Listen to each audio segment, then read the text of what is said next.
I feel that this is an emergency call. This is a challenge for me because I need to figure out a strategy to be more consistent with my practices. So I'm gonna enter into this challenge of calling my health back, and I want to bring you with me in this journey because I don't believe that if you become a mom, it means that you are meant to be miserable, that you are meant to be sick all the time, that you are meant to not feel good and healthy and gorgeous. So we are gonna discover how to do this. One of the things that has been a big issue after I became a mom is that I'm not the most effective person when it comes about the diet. Not about what I'm eating, but the fact that I'm skipping meals or I don't prioritize my times of eating.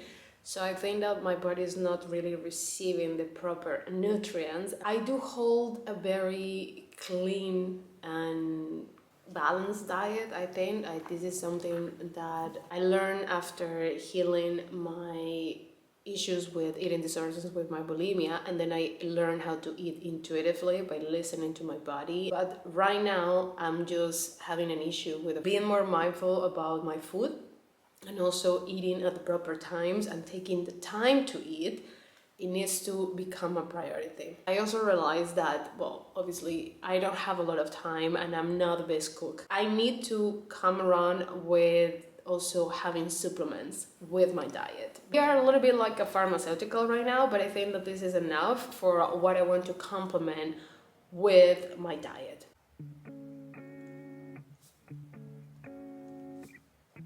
Apart from that, obviously going back to my practices, right? The ones that I hold before in a daily basis. Mindfulness practices, what normally people know as meditation, and my journaling. You know, like I've been doing this, but this is just at the moment kind of like in what is possible, right?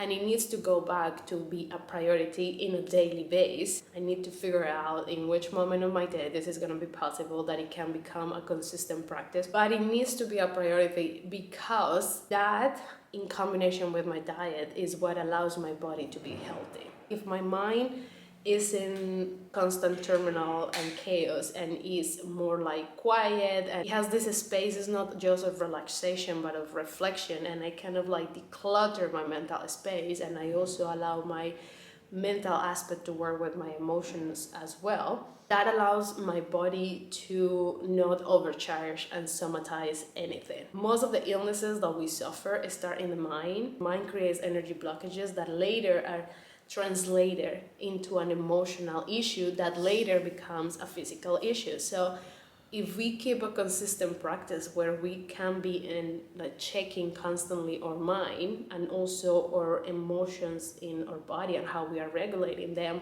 we can definitely avoid any other issue physically.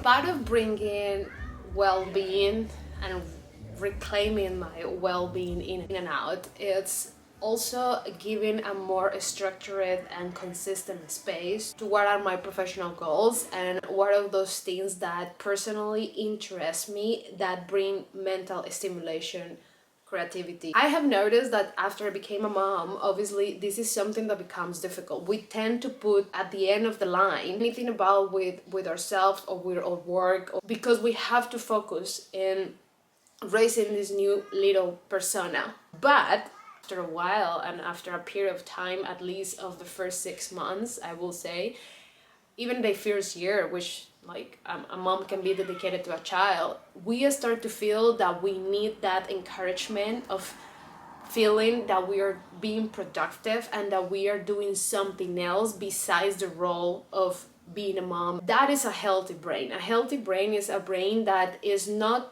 at the limit of being stressed and overcharged all the time with information, or that is always in this need of go, but it's a brain that it has healthy challenges, and this normally happens when we get involved in creativity and in the resolution of any kind of task that we have. For me, I'm someone that don't have a specific schedule, so it has become a challenge of not prioritizing my work and the things that I want to do, because if something else comes across and it has the emergency, then I put the thing aside and I end not doing it. But the more that I do that, the more that I feel like a plant that is shrinking and is dying. This starts to create more noise in my mind. It starts to create more negative talk because I feel not stimulated in a healthy way. For me, having and creating a base and a structure, it's a healthy way to allow my mental aspect to be healthy and to be stable.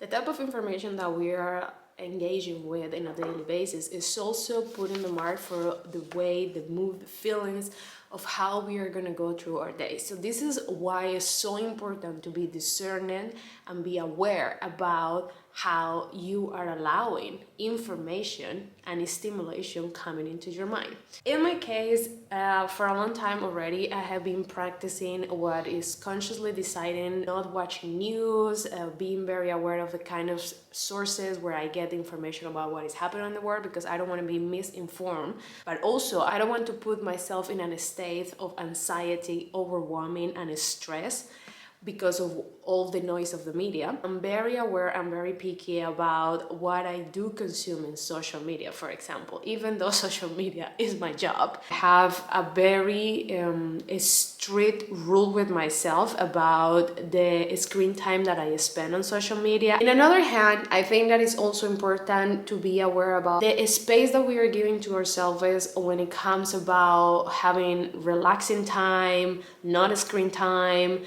being in a calm environment where you allow your brain, your mind to be in a calm state and just to relax and exist. And this is something that I want to start to practice more, because that it becomes harder when you live in a city, but you need to find your ways of having those spaces where you really are allowing your brain to do nothing and to just really appreciate. This is something that normally I like to call as a contemplation, an observation of things, without trying to resolve anything, without trying to understand anything, without trying to get anything about it. There is not rational activity involved there, right? So these are the kind of things that I need to go back with, along with also getting on a daily basis, like you already said before, with my mindfulness practice, because this is what allows me to practice in a regular state, doesn't matter what I'm doing, become very self-reflective and to become aware of the things that I'm doing and observe my mind and observe the thought that I'm holding in a specific moments, mostly when I feel triggered.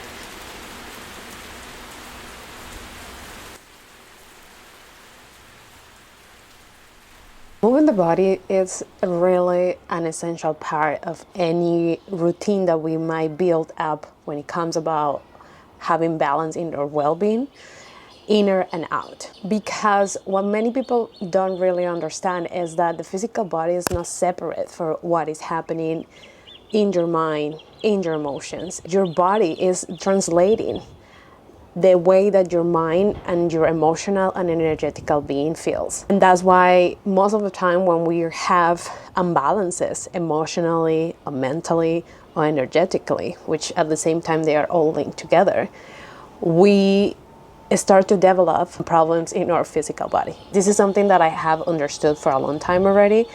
I have always been a very healthy person, but now that I'm in this journey of taking back that well-being, because after becoming a mom, my physical aspect had to give a lot in order to bring this human being into the world, and this is something that every woman goes through. You require like around 2 years, and this has been proven by science, to regain back your strength physically. But I think that even though for me it's been 1 year and 6 months, I do know and I hold the tools and the understanding that I can do something about it. For me, yoga has been always the way, is my personal interest, and it has been the way that I have been able to build up that balance, linking all my multidimensionality. Yoga is not just a physical exercise and a physical movement, but it's at the same time regulating and helping you to balance and synchronize your mental state, your emotional aspect,